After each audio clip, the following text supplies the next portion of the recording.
ஐயனார் துணை சீரியல்ல டுடே எபிசோட்ல நம்ம நிலா இருந்துட்டு ரொம்பவே வெட்கப்பட்டு ரொம்ப அழகா இருக்காங்க.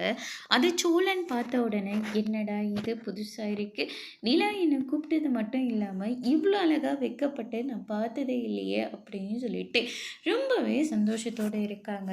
என்னங்க ஆச்சு? எதுக்காக இப்படி வெட்கப்பட்டுட்டு இருக்கீங்க? அது மட்டும் இல்லை, உங்க முகத்துல ஏதோ ஒண்ணு தெரியுது. என்னாச்சு? அப்படின்னு சொல்லிட்டு கேட்கவும், அது எப்படி சொல்றதுன்னு எனக்கு தெரியலங்க.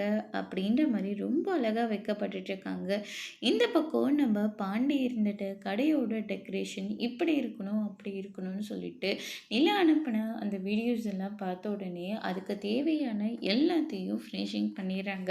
அதுக்கு அடுத்ததா வானதி வந்து ஃபோன் மேல ஃபோன் பண்ணிக்கிட்டே இருக்காங்க. ஆனா வானதி பண்ற ஃபோன வந்து நம்ம பாண்டி வந்து எடுக்கறதில்ல. அதுக்கு அடுத்ததா நேரா பாண்டிய தேடிட்டு கடைக்கே கிளம்பி போயிடுறாங்க. அங்க பாண்டியோட பக்கத்துல தான் ஃபோனும் இருக்கு. அத பார்த்த உடனே வானதி வந்து பயங்கரமா ஷாக் ஆகுறாங்க. அதுக்கு அடுத்ததா பாண்டி கிட்ட போயிட்டு, "நான் உனக்கு எத்தன வாட்டி ஃபோன் பண்ணேன்.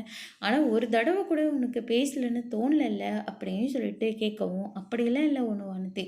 பார்க்குறேல்ல எவ்வளோ வேலை இருக்கு. வர வெள்ளிக்கிழமை வேற பூஜை வேற வச்சிருக்கோம். இதுக்கு நடுவுல எந்த வேலையும் முடியாம கசகசன்னு இருந்தா கண்டிப்பா அவங்க திட்டுவாங்க. அதனால தான் இந்த ஏற்பாடெல்லாம் நான் பண்ணிட்டுருக்கேன்." அப்படின்ற மாரி சொல்லிடுறாங்க.